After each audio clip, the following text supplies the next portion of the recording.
na pesi bino nyonso mbote bandeko na ngai nga kombo na nga mama Odile Mujinga Mwamba navandi na Matadi na bimibo na liboso na bino po na problème ya bana nga mwasi na mobali Pierrot na Tani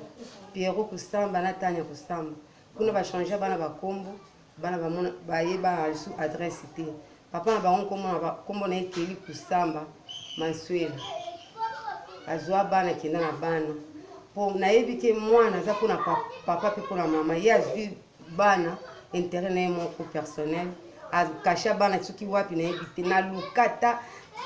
na lukala tala bandeko na ko tu na renseignement kuna bana ata adresse moko te na zwaka na yebi bisika bana nga bazali te lelo bana nga bakokisi 33 ans yango bana nga 28 ans de séparation mama na mwana na mama na bana botala nano degré likambo wana pasi nde na oloba na kokate no wa motema nga so na komoloba makambo motema na ngai sukaka motema na ngai sukaka donc pasi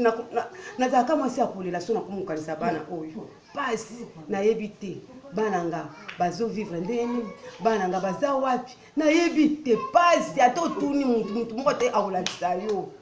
tata wana ata adresse noko yeba te donc alongola nyonso bana wana eza bana ya ye moko bana onga na bota bango na clinique Ngaliema le 11 février 1985 na basalanga kutu césarienne na âge à 20 ans nde na bota bana oyo bake na poto nga na kokisi 25 ans bana nga 5 ans bake na poto banda wana bana nga bakenda lelo nga na komiso na 53 ans yango oyo 28 ans de séparation na bana nga ata bino moko bandeko pasi likambo nango koka kutu koloba yango te pasi esalaka nga pasi moko akusakana te pasi bandeko nango botalela nga likambo oyo bosunga nga na likambo namona bana oyo nakutana na bana oyo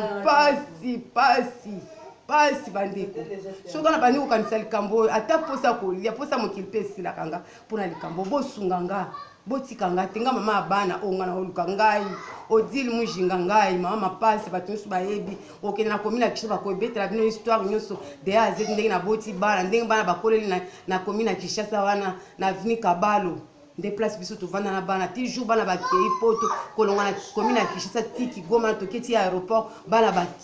bavoyage bake France nga moko mama na bango na accompagnaki bana na nga na bamama na nga tokende otika bana na aéroport ti bake France nde makambo nga nakutala ata